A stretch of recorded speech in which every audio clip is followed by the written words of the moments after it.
সমস্যা, তৃণমূল পর্যায়ে কৃষকদের কি সমস্যা সে বিষয় নিয়ে আমরা আলোচনা করব। এখানে কৃষকেরা ধানের নেক প্লাস রোগে বেশি আক্রান্ত হচ্ছে।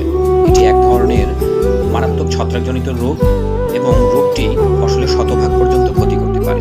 আসুন দেখি এ সম্পর্কে ওষুধেও কোনো কাজ হয় না। এই যে এগুলো প্রতিটাতে কিন্তু বিলাসের ওষুধ দেওয়া আছে, এই তারপরেও কিন্তু ধরছে। এটাই আজকে দেখলাম যে দুটো চারটে আছে না, কিছুদিন পর দেখবেন আরো বেশি। ওই যে ও আর ওই যে এই যে ধানটা পাকছে না, পাকা ধানও তো ধরে, ওটা খাওয়াই নষ্ট করে। ইয়াটা যেটা আছে না, এটা গরুও খাবার চায়। মানে এটার আপনারা কোনো ওষুধও সেইভাবে পাচ্ছেন না? জি না। তা আপনাদের এখানে কৃষি সম্প্রসারণ অধিদপ্তর থেকে কোনো কেউ কি এখানে আসে না বা কোনো পরামর্শ আসে না? কোনো পরামর্শ না, তা আপনারা কি কখনো গেছিলেন?